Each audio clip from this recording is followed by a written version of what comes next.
हाँ, तबीयत कुछ ठीक नहीं है। कल बारिश में भीग गई थी, जुकाम भी हो रखा।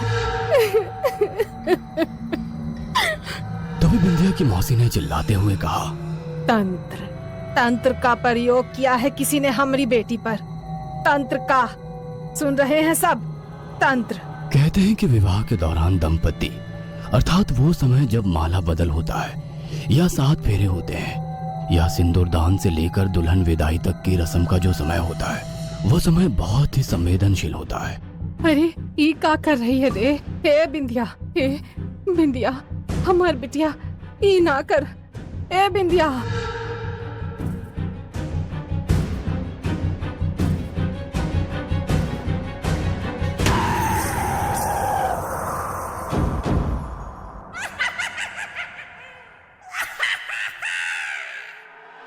इस कहानी के लेखक हैं विजेंद्र कुमार कर्ण। बैंड बाजी वाले पूरे जोश में बैंड बजा रहे थे, लेकिन उनसे भी ज्यादा जोश तो पंकज के दोस्तों में था। नए गाने, फिर पुराने गाने, फिर से नए गाने की फरमाइश हो रही थी और पंकज के दोस्तों के पांव उन गानों के बोल पर थिरक रहे थे और कुछ तो अपने मुंह से गानों को गा भी रहे थे। कमरिया कमरिया कमरिया कोरेला पालाप लॉलीपॉप लागेलू कमरिया।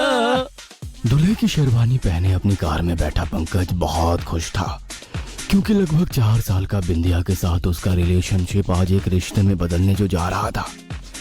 उधर बिंदिया आईने के सामने संवर रही थी, कान में झुमके, नाक में नथनी, पाँव में पायल, आंखों में काजल और लाल जोड़ा।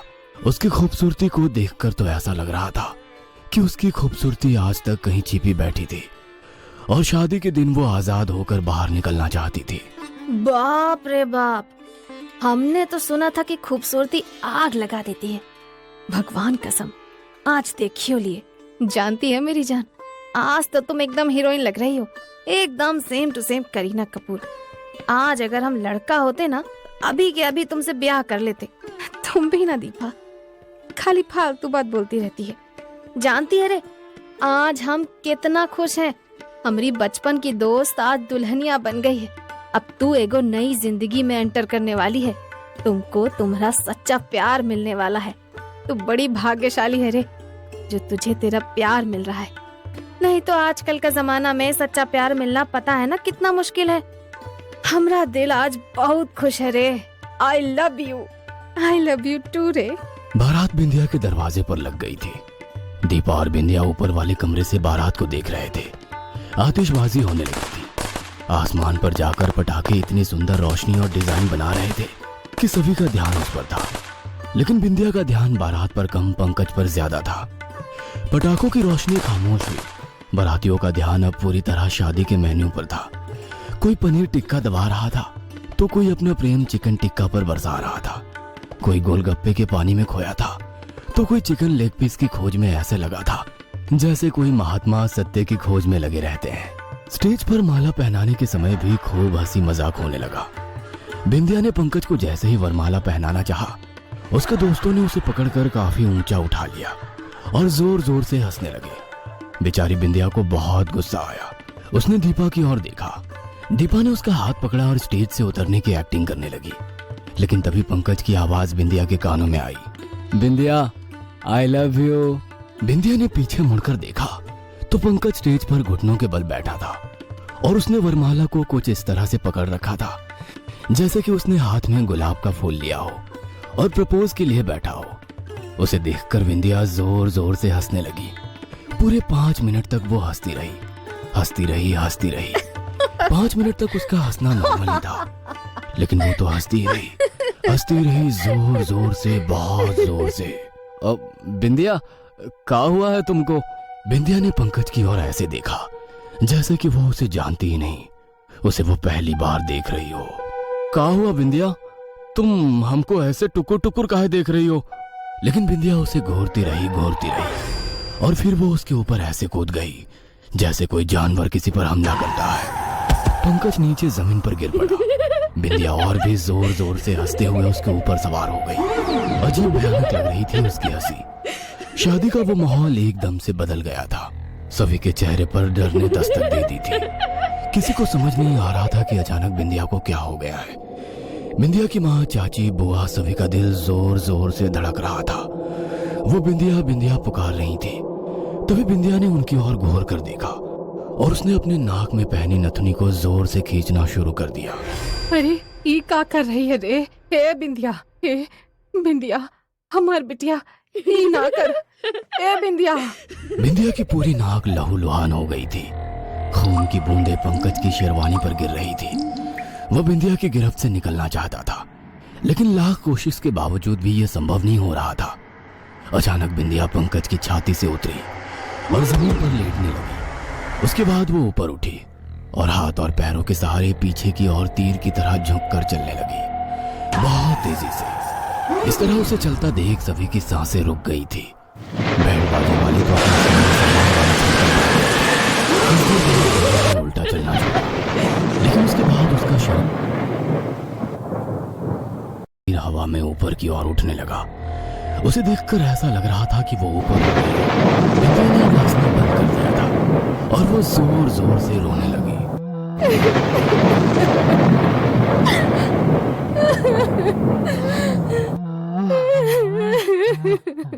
तभी बिंदिया की मौसी ने चिल्लाते हुए कहा, तंत्र, तंत्र का प्रयोग किया है किसी ने हमारी बेटी पर। तंत्र का, सुन रहे हैं सब? तंत्र। अरे हम इसको कितना कहे थे कि जब तक सिंदूर दान नहीं हो जाता लोहा का कोई सामान अपने पास रखे, लेकिन लगता है ये भूल गई। ये आजकल की पीढ़ी भी ना कुछ बुझबे नहीं करती है। अरे तंत्र बहुत होता है इस समय। अब हमारी बच्ची का क्या होगा? हाँ? क्या होगा मेरी बच्ची का? बिंदिया की मौसी ये कहकर बिंदिया की माँ को पकड़कर रोने लगी। दीपा को तो कुछ समझ में नहीं आ रहा था कि अचानक से ये सब क्या हो गया। पंकज उठने की कोशिश तो कर रहा था, लेकिन वो उठ नहीं पा रहा था। वो तो बस अपनी बिंदिया को एकटक देखता जा रहा था। कहते हैं कि विवाह के दौरान दंपति, अर्थात वो समय जब माला बदल होता है या 7 फेरे होते हैं या सिंदूरदान से लेकर दुल्हन विदाई तक की रस्म का जो समय होता है, वो समय बहुत ही संवेदनशील होता है। उस समय मंडप में या वरमाला के स्टेज पर संदिग्ध और अनावश्यक लोग और परिवार की ईर्ष्यालु महिलाओं और दोस्तों रिश्तेदारों को दूर रखना चाहिए, क्योंकि इसी समय कुछ लोग जलन के मारे या किसी पुरानी दुश्मनी को निकालने के लिए तांत्रिक क्रिया करते हैं। और किसी ने तंत्र का प्रयोग कर दिया तो जिस पर तंत्र का प्रयोग हुआ है वो पागल हो सकता है और कई बार तो मर भी जाता है। भारत के कई इलाकों में ऐसा भी देखा गया है कि जब मंडप में सिंदूर दान होता है तो इस प्रक्रिया को बहुत ही गुप्त रूप से किया जाता है। मंडप में माता पिता और बिल्कुल नजदीकी रिश्तेदारों के अलावा और लोगों को दूर रखा जाता है।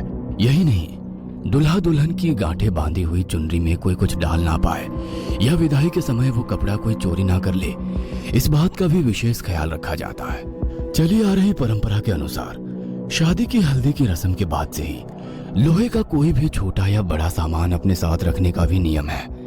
कहते हैं ऐसा करने से तंत्र निष्फल हो जाता है, लेकिन ये गलती तो विंध्या ने कर दी थी। लोहे का कोई भी टुकड़ा उसके पास नहीं था, ना तो उसके हाथ में ना ही उसके कपड़ों से बंधा। थोड़ी देर बिंदिया हवा में वैसे ही लटकी रही। वह जोर जोर से रोती भी रही और फिर अचानक दम से नीचे आ गिरी। बिंदिया बेहोश हो गई थी। कुछ देर पहले किसी हीरोइन की तरह दिखने वाली बिंदिया का चेहरा इतना भयानक लग रहा था कि एकटक उसकी ओर कोई देख भी नहीं रहा था। पंकज की आंखों में आंसू थे। वह धीरे धीरे चलता हुआ अपनी बिंदिया के पास गया और उसे गले लगाते हुए कहा, क्या हो गया रे तुमको? क्या हो गया? हम तुमको बिहार के ले जाने आए थे रे, लेकिन ये सब क्या हो गया? हमारी बिंदिया को किसकी नजर लग गई? रोते हुए पंकज को उसके माता पिता और रिश्तेदारों ने संभाला, लेकिन वो रोता ही रहा। आज बहुत थकी हुई लग रही हो, क्या हुआ? हाँ, तबीयत कुछ ठीक नहीं है। कल बारिश में भीग गई थी, जुकाम भी हो रखा है। अरे फिर कैंसिल कर देती ना आज का मिलना। तुम बहुत आसानी से बोल देते हो, लेकिन हम इतना आसानी से कर नहीं पाते, क्योंकि हमें तुम्हारी लत जो लग गई है। देखो अब तुम वो गाना मत गाने लग जाना, वो लत लग गई वाला। गाऊंगी, वो भी जोर जोर से गाऊंगी।